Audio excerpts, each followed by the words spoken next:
Welcome back, Fantasy Manager. This is Devo1099 with Fantasy Football Backers Game Week 29. This is now the third time you've seen me in just over a week here. I haven't slept. My wife left me. I lost my day job. No, everything's fine. I hope the advice has been good. I've done okay myself. I've made a few bad decisions.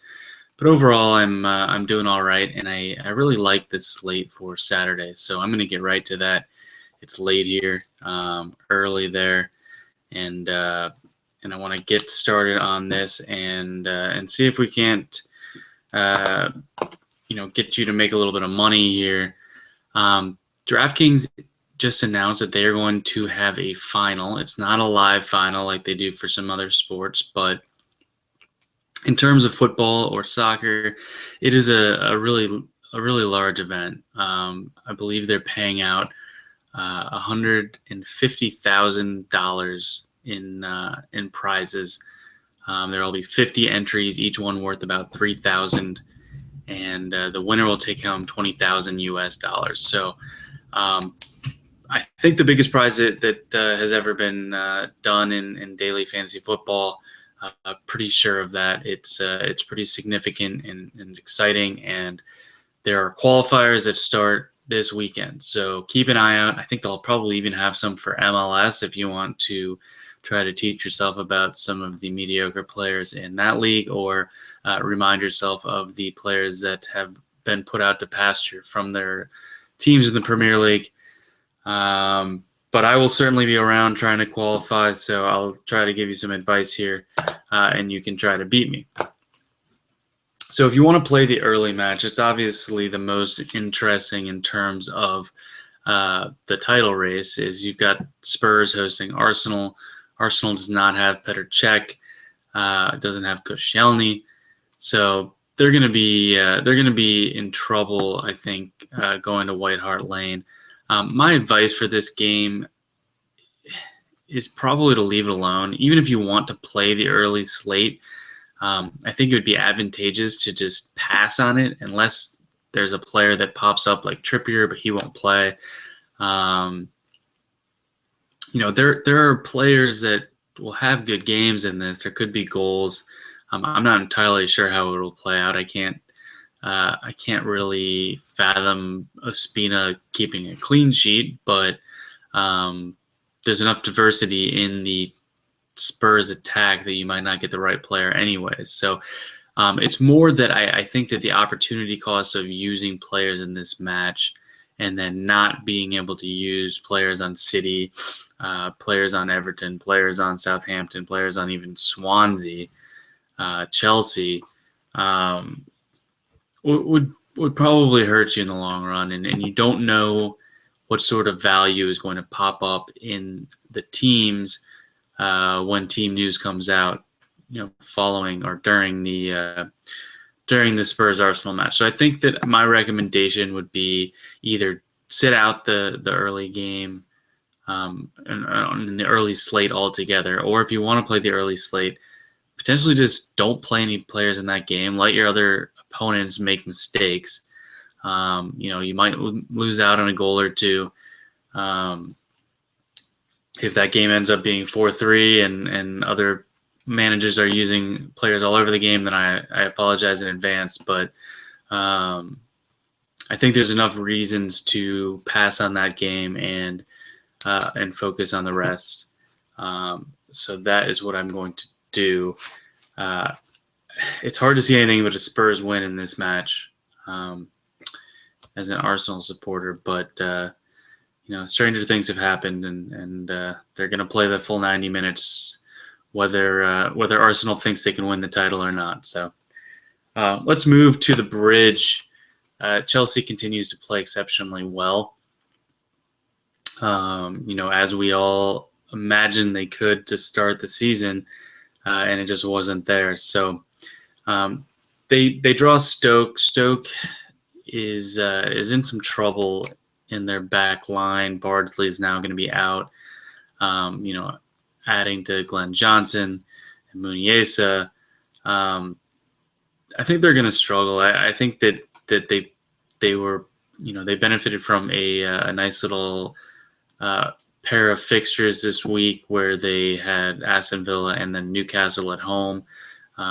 Got 6 points out of that, and we'll be expecting to lose this match. At one level they have nothing to lose, though they should play well. But I think Chelsea's in a position where they're gonna be able to handle Stoke in this match.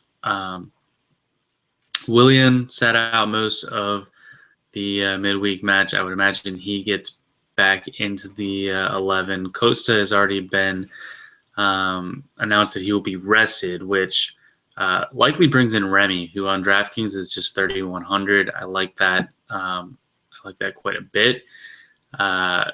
He does get a cross or two. Should take some shots. Has a chance at a goal. So for 3,100 at a position where we don't want to spend money, I think Remy is a great play. Courtois at 4,300 is certainly in play. Stoke is a little scarier than some of the other teams that we'll mention later. And then Willian at 8,000 is fine. I think you probably want to spend for players that can score goals, unless you're pretty sure that Willian is going to get the exclusivity on corner kicks, which between not playing last match and splitting them the match before that, I don't know that you can say that. I'd be passing on all of Stoke. I think Shaqiri has had 2 great games in a row, but it just doesn't really interest me here. So let's go to Goodison Park. Everton hosting West Ham. West Ham coming off a really dominant win against Spurs. Everton has been playing fairly well. Robles has been great in net, really with just 1 loss. The question is whether Oviedo or Baines will be playing at left back. Whoever plays is likely to be taking corner kicks. Oviedo came off with an injury, and he is questionable to play, as is Baines, but it sounds more like Baines kind of had an injury announced after the fact. I don't know that he's been injured to the point that he couldn't play. I think that Bobby Martinez has just opted to go with the players that were in while they were winning. And Oviedo has played pretty well in the process. Everton has a decent chance to do well here. I do think West Ham is going to be, fairly happy with they're very happy with their result against Spurs, and maybe overlook this match a little bit or not quite be able to get up emotionally for it. So I like Lukaku at 7,800. I don't know that I would spend the money outside of a large field contest or a GPP, which is sort of sad that that's what's kind of become DraftKings, where it's really difficult to justify the use of a striker. We'll get to an even more expensive one here later, but Morales had 2 assists last match and is 3,500. His soft tissue is made of paper mache, as I tell my friend Big O1, because he's proud of me for using French words. Trusting Morales to be able to go 90 minutes after just playing, I believe, 90 minutes or very close, 80 plus last match, is a risky proposition. I don't know that they should start him and do it. His track record while playing is very effective, and his track record to get injured while playing is even longer. So I'd be a little bit concerned about using him. But it is a nice matchup, and he's such an explosive player that you have to consider it. From West Ham, Payet is awesome. We know this. We've seen it. He never really will let us down. Everton is not that scary of a matchup. So Payet could be very good again. 8,100. I think I'd probably opt for a team that's going to be a favorite and going to have more of the ball. But that said, I don't think you can really go too far wrong. you should be able to get 15 points out of him one way or another. The biggest mismatch is at the Etihad, and it is Manchester City hosting Villa. City were embarrassed against Liverpool. You know, they beat them in the League Cup in a tough match going to penalties. Then a couple days later, show up and just aren't there. You know, the 3-0 loss to Liverpool, where they're never really in the match. So I think they're going to have some frustration to let out here. Villa is a good opponent for that to happen. And Aguero's 8,600. Aguero could fairly easily score 2 goals. Let me see if I can check some goal odds here, because I'd be curious what he is penciled in at to score 1 goal. I think that'll be certainly above par. 2 goals, I would imagine. You know, you're looking at something more like, you know, I don't know what, like 15-8, something like that. You know, it's hard to predict 2 goals happening,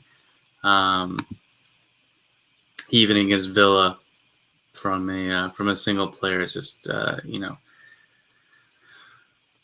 it's a long shot. It's a long shot to happen, even if he is you know, the best scorer that the Premier League currently has, and is facing the worst defense. But so his goal scoring odds for 1 goal are 4-9, which is pretty incredible for 2 Premier League teams. So let's see if his odds of scoring multiple goals.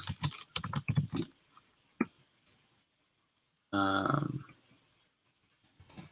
don't know if I'm going to be able to pull this up quickly or not. Let's see here. There we go. All right, so scoring 2 or more goals, he is at 21-10. So I wasn't too far off with a 15-8 guess. It's a little bit higher than that. So he has a 1 in 3 chance of scoring 2 goals. 2 goals, you know, off the bat are certain to be worth 24 points. So 1 in 3 chance of getting 24 points.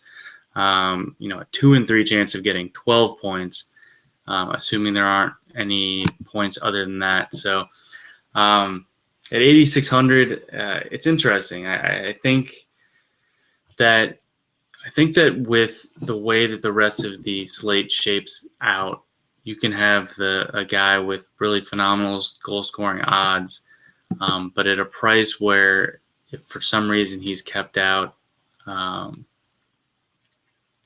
he would just destroy your team. You'd pretty much be finished if he didn't score. And like I said, there's a 1 in 3 chance he doesn't score. But that doesn't include, you know, his assist potential. He does get a few assists. He's a decent passer.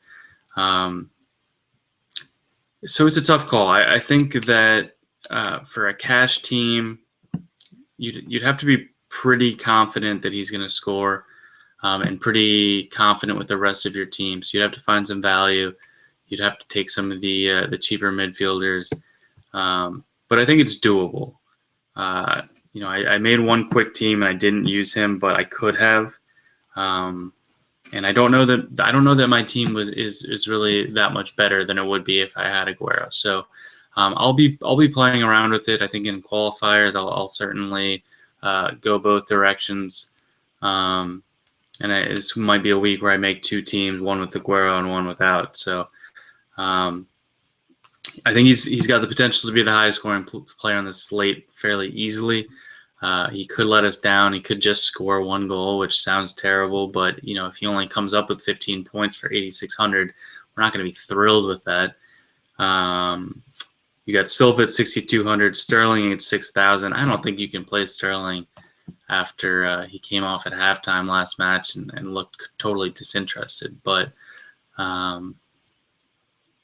if he starts, it's not a terrible play at 6,000. I just think that I'd rather pay for Aguero since I think you can afford him. I'm not taking any players on Villa, so let's move on past that. Newcastle hosting Bournemouth. Newcastle has their backs up against the wall to stay up in the first division, and they managed to take all of 5 shots last week against Stoke, or this midweek against Stoke. So I'm not entirely sure what they're doing. Townsend may or may not play. I think he's a decent play at 3,900 if he does play. Janmad is probably expensive at 4,100. He's been good at home. In the past 2 matches, he's had 15 and 16 home points on DraftKings, but he was really mediocre last match, and I just don't know that I trust Newcastle to do much of anything. Southampton and Sunderland. Oh, excuse me. Let me not skip over Bournemouth, who I think actually has a lot of pretty good plays here. Matt Ritchie back taking all the corners with Stanislas injured, and if you remember last match against Newcastle, this was at the Vitality. But Bournemouth was just dominating the match the entire time.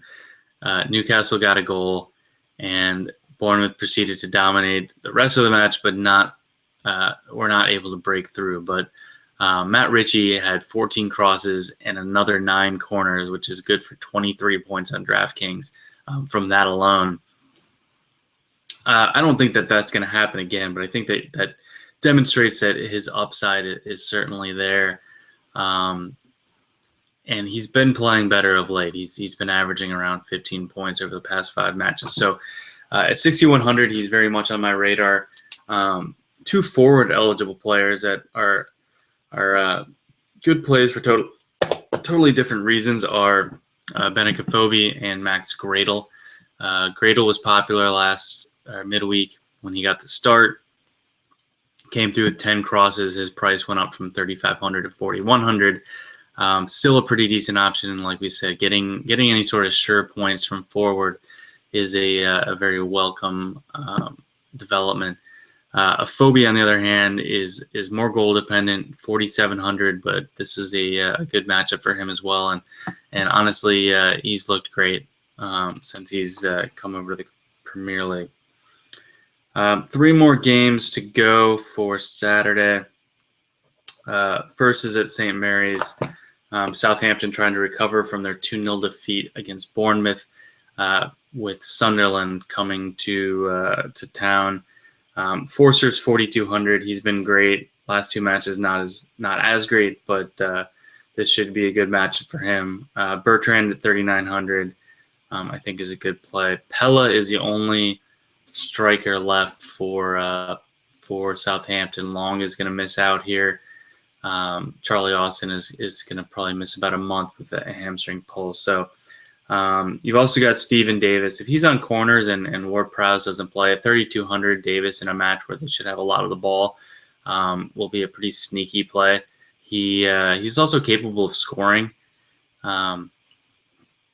So I would take a long look at Davis if the lineup kind of sets up for his success. From Sunderland, despite the fact that I don't think that this is a good matchup for them, and I don't think they're a very good team, we have Wabi Khazri, who was highly owned last week and probably came up a little bit short.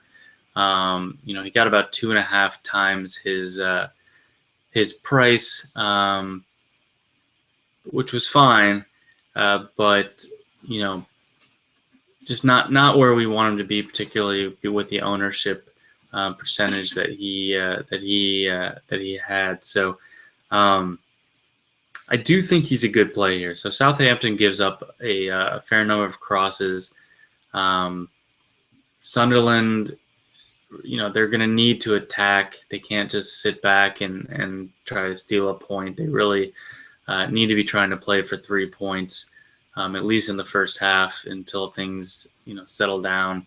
Or Southampton has them beat, then they're really going to be chasing the match. But Khazri's up to 4,800, but I really think he's more of a, he's probably closer to a high 5, low 6 type player on DraftKings. So you're getting, $1,500 free by playing Khazri at 4,800. And I don't think this is scary a matchup due to the way he plays. Getting corners and crosses in. He should just be fine. And so I do like him at 4,800. I apologize in advance for this last player I'm going to mention in this match, and that is DeAndre Yedlin. He is a Team USA player, came over from the MLS. He does not have particularly good ball skills. He's very, very fast. He's a diminutive player. He's fairly strong. His touch is negligible. But last match he had an assist. He had 7 crosses. He had a couple tackles, and he's only 2,700. So I don't really like too many defenders this week. So there's a chance I'm going to end up using Yedlin in my teams. As I said, Southampton concedes crosses. I don't think Sunderland is going to get any more creative than that, than to just try to send in crosses whenever they have the ball. So I could live with Yedlin. There's a very good chance he lets us down, but at 2,700 it shouldn't hurt too much, and that's the type of play where at least in advance you can be content with putting him in so that you can get to a player like Aguero. So stay tuned, see what happens, among values in the midfield. Like a Steven Davis would probably allow you to pass on Yedlin, or Morales if you want to use him, or if you use Remy at forward alongside Aguero. These are all ways that you could probably fit Aguero without using Yedlin, but he did have 8 points against Southampton earlier in the year, and most of his starts he's had north of 5 points. The assist was his first ever in the Premier League last week. I think 7 crosses was probably a career high, but so don't expect last week necessarily. But if you are content with getting 6 to 8 points, I think that's very reasonable, and that might unlock enough value elsewhere or budget elsewhere to buy some of the players you want. So 2 more matches. The last one of the 3 p.m. matches is Swansea against Norwich. Swansea had a very Jekyll and Hyde week with getting the early goal against Spurs, then Spurs just firing Fabianski getting 10 saves or so, and then Spurs breaking through, getting two goals to get the win. Then going to the Emirates midweek and knocking off Arsenal despite going 1 down, then scoring the next 2 goals. I don't know what to do with Swansea. I think they should be able to handle Norwich. I think that they're going to be playing with some confidence from that match. I think Fabianski at 3,800 is actually very much on my radar. Sigurdsson sat the first half against Arsenal and is down to 6,800 from 7,000. It should have a lot of the ball, and we'll have a monopoly on set pieces for Swansea. So he's one to consider. I think I may have mentioned him, but I don't know if I'm that confident that at 6,800 Sigurdsson really outperforms Aguero at 8,600. That if that 1,800 really makes that big a difference for me. I wouldn't be shocked if Sigurdsson had 13 points, and I probably would be relatively shocked if Aguero had less than that. Not to say that 1,800 doesn't matter. I'm just trying to justify in my head how I can use Aguero, even though I've promised myself I won't spend on strikers on Draftkings anymore because it burns me most of the time. I think probably a fear of a hat trick from Aguero. Maybe just a gut that they're going to come out and really embarrass Villa after struggling as Liverpool. But again, I'll wait for lineups. I'll see how it plays out and make my decisions then. But I think if you play Aguero, you probably won't play Sigurdsson. So you have to be comfortable with that, and Sigurdsson could have a very good game. So If you want another piece of Swansea for a less than half that price, Wayne Routledge had a good game against Arsenal. He scored a goal. I don't think you can expect that, but I think he could probably get you 7 to 10 points, and he's only 3,200. For Norwich, the only player I'm considering is the only player we ever consider in earnest from Norwich, and that's Robbie Brady. He chipped 2 teeth that you can see flying through the air on O'Neill's head last match, but it sounds like he's probably going to play. If he does, Swansea concedes crosses at a reasonable rate, and as long as Brady is not back at left back, I think I would probably try to play him. If he is at left back, there's so many midfield options. I have no problem passing on him. So we'll know that in advance. Richie is an easy swap for him. Silva at 6,200 is a fine swap for him.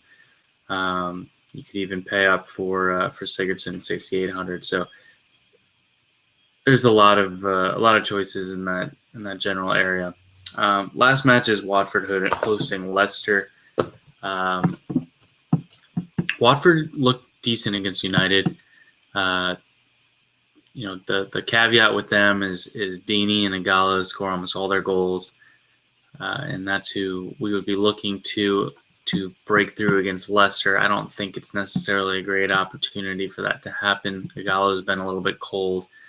The other play is Nordin Amrabat. I've been using him for his first 2 matches. The first one he had 6 fouls committed, and I think he ended up at 0 points, which was not good. Then the last match, his last match that he started, which was last weekend, he had 14 points, including 8 crosses. So that's more what I think he has a potential for, and he's only 2,700. He came on and got a yellow card last match. So his discipline seems to be an issue based on a small sample size here. I don't know how he did with that in Spain, but that was the reason I played him. Was he was averaging about 15 points a game on DraftKings in La Liga. So it wasn't totally unheard of for him to get 14 points, and I think that could be something that he could do again against Leicester, where Leicester's going to be content, as they have been all season, to let teams try to break them down from the flanks. They've been very successful in preventing that from happening. So Amrabat at 2,700 is a player that I'm going to take a long look at and probably carve out a space in my flex for. If you leave an extra 100, then if Abdi starts for him, you can play Abdi. Much less exciting, but Amrabat might be worth it because I think he'll be low owned because he's in the late match and didn't start last match and isn't really so well known yet. You can also drop back to Danny Simpson if Amrabat doesn't score and you want to use him. He certainly will be very low owned because if anybody had him the day that he played Arsenal, then he had 2 yellows and a red, which DraftKings counts double for each individual card and a red card. So you end up just being totally crippled. But he's not that good a play in the first place. But you could use him. It gives you an active player. You're obviously not going to play Amrabat hoping for 20 minutes off the bench. So. For Leicester, I like Mahrez at 8,000. It's expensive. It would be a GPP type play, but I think this sets up well for him because he had 7 crosses last match, and Watford is particularly weak on the left. So he's my play from Leicester. I think Albrighton's fine, Vardy's fine. You could even reach for Schmeichel.